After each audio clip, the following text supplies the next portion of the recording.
Here's a primary religious injunction. Treat the other person like you would like to be treated yourself. That does not mean be nice to other people. It does not mean sacrifice yourself excessively for other people. It means think about the other person as if they were you, and figure out how you can mutually interact to better both of you at the same time. You have to build yourself into the equation. It's an equation. It's not that others are more valuable. It's that we're all valuable. We're equally valuable. And then you think, well, how do you remind yourself of that? And the answer to that is through terror. Because terror is the genuine motivator. So they say, fear of God is the beginning of all wisdom. Well, what does that mean? Well, it means first that you don't get away with anything. And it's really useful to know that, because if you really know that, you won't try to get away with, well, you still will, because people are stupid, but but at least it will mitigate the possibility.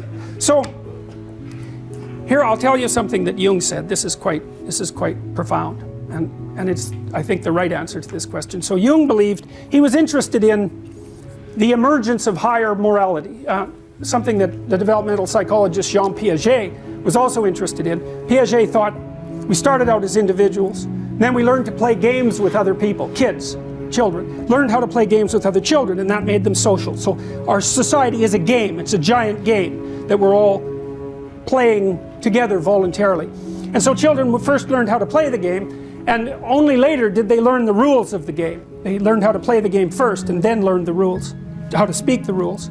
And then at some point they realized that they were also creators of the rules. And so that's moral development on a continual, it's not a continuum, it's a fractured staircase upward. But Jung was interested in elements of moral action that were higher than that, and so he conceptualized it symbolically. So imagine this, he did this in the last book he wrote called Mysterium Conjunctionis. So imagine that you exist so that your conceptual structures and your emotions are in uneasy relationship with one another. So you're sort of a house divided amongst yourself. And so what you have to do is you have to put together your mind and your emotions so that they're working as a unit. And you do that in part by actually being forthright about what it is that you want for yourself and to other people, and to learn how to negotiate that, so that inner tension disappears. And so now you're a unified entity of emotion and thought. They're not conflicting with one another. And then what you do is you take that entity, which is still in some sense separate from your body, because you're not acting these out, and you bring those two together. And he thought about that as the psychological equivalent of the incarnation. It's integrated spirit integrating with the body. And what that means is that you take your emotions and motivations and capacity for thinking that are now one thing, and you act out those things. So you embody them in the world, and that's another thing that brings integrity. And then there was a step past that, and the step past that is to understand that there's no, so you have the integrated spirit, mind, and body in opposition to the world, and the next thing you do is realize that there is no opposition with the world. You're walking down the street. Bloor Street is a good example of this in Toronto, and there are decimated alcoholic schizophrenics littering the landscape, so to speak. You walk around them, you say, well, that's not me. It's like, yes it is. It's you, insofar as your tendency is to react in a negative way and to skirt the territory. It's a disturbance in your field of being. It's you. Now, you don't know what to do about it, and I wouldn't recommend that you do anything, because you'd probably just make it worse. It's a very big problem that's lying there on the sidewalk, and it may be well beyond your capacity to fix it. But insofar as it's a disturbance in your field of being, it's you. It's you. And all the problems that are in the world that you experience, they're you. And so you stop thinking about things in terms of an opposition between what's good for you and what's good for the world, because there's no difference. There's no difference between the two. And that doesn't mean that the pathway from what's good for you in your more limited domain to what's good for everyone is an easy one to compute. It's very, very difficult. But there is no technical difference between them.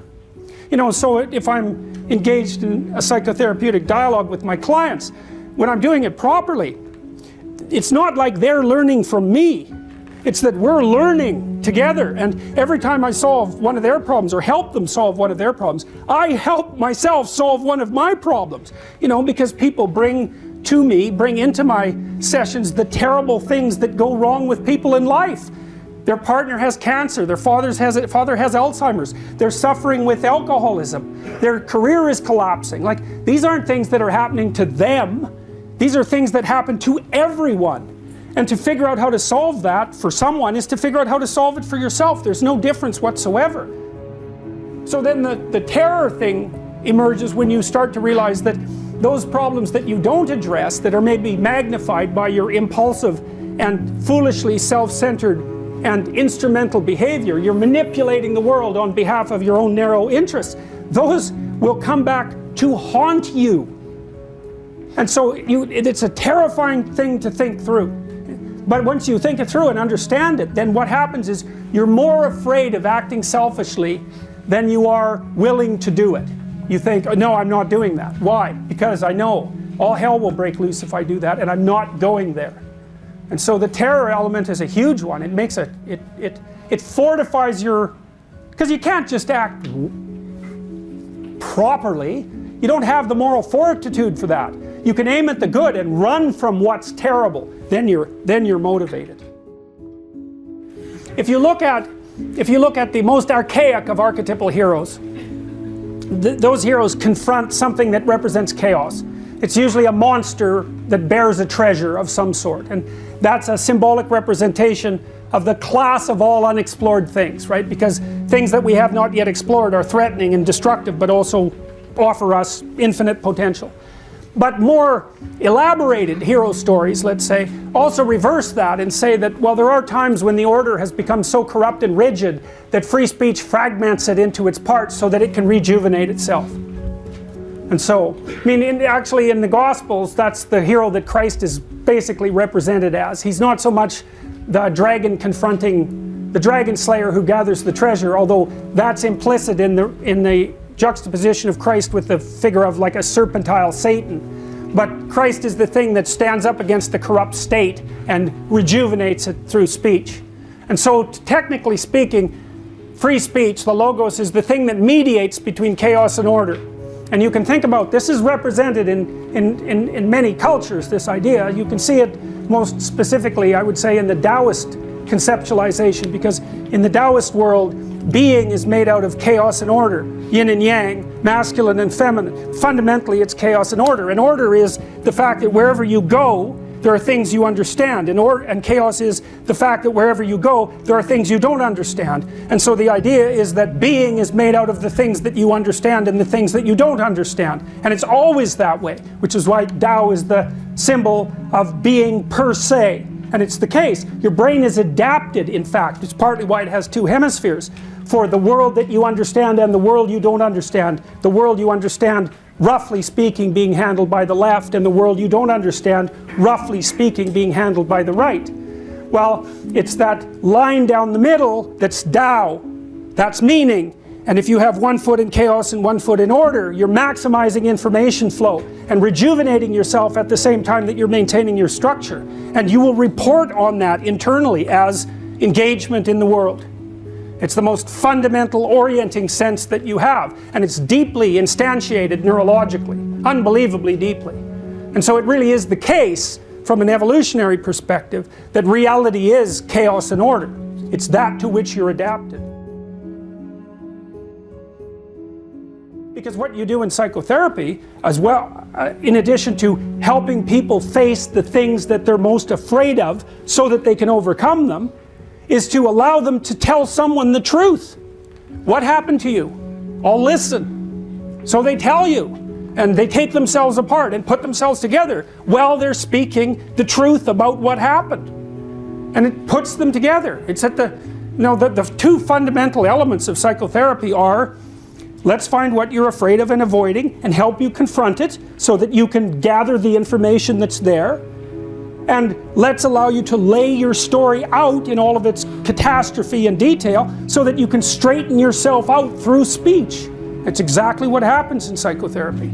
So, and it should happen in every real relationship. It's the spiritual purpose of a marriage, fundamentally, right? Because you face someone who's different than you, that you're tied to and cannot run from. And so you can reveal yourself. Really, it's a critical part of marriage. Because if you can run from someone, they will never show you their true face.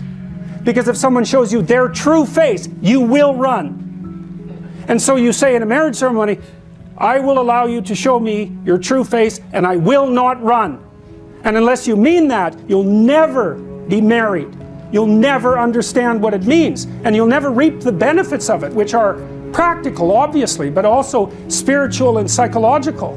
There's a reason for the vow, but it has to be a vow. Because otherwise you have a back door open and you'll never really tell the person what you're like. And no bloody wonder, because really, who wants to know what you're like? Not even you, that's for sure.